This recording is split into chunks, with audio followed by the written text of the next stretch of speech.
La CUMA de La Roche-Colombe, on l'a créée en 92 avec l'objectif de tendre vers une CUMA intégrale. Alors à l'époque, on ne parlait pas de CUMA intégrale, mais on parlait surtout de tracteur. Mais l'objectif, c'était de mettre le tracteur dans la CUMA.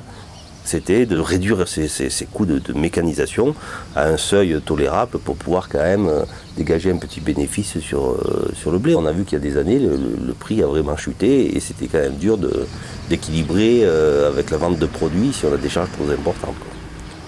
Et c'est cette notion aussi de CUMA intégrale qui est importante, parce que s'il n'y a pas tout le matériel dans la CUMA, ça veut dire qu'il faut en racheter un peu à côté. Donc si on en rachète, on remet des charges et on ne globalise pas toutes nos charges de méca, et c'est un effet levier un peu moins important que ça. La CUMA doit pouvoir répondre à 80-90% du travail que souhaite faire l'adhérent sur sa ferme. Elle peut labourer, semer, moissonner, en chaîne fourragère, en fauche, en andaine, en fan, et le pressage est en individuel. Donc c'est des étapes là où on n'est pas allé encore au bout de la chaîne de méca, parce qu'on n'est pas arrivé à trouver la solution technique pour répondre correctement aux adhérents. Bon, on a des exploitations de type polyculture élevage de la région. On a pour 6 adhérents, soit 200-220 hectares. Et les adhérents sont répartis aussi sur Soyans et sur Soult. Donc on est assez groupés. On voit travailler presque notre matériel. Donc on sait qui fait quoi et où est à peu près le matériel.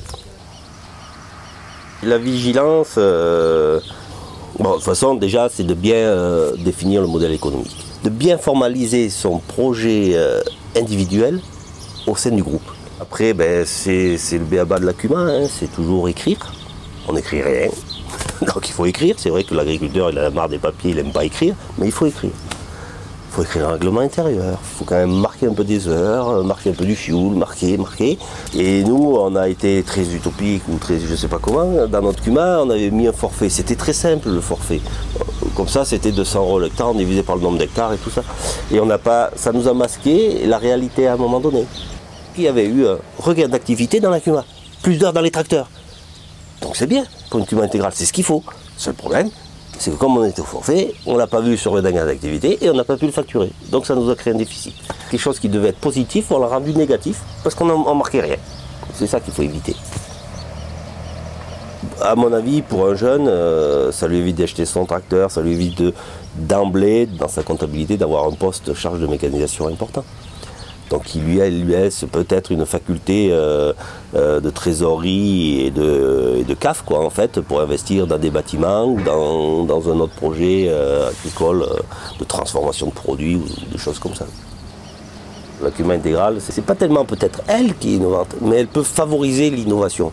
Parce que du moment où vous avez votre compte d'exploitation, vous maîtrisez une partie de vos charges et tout, vous mettez dans les fermes, vous remettez un peu de la capacité d'investissement.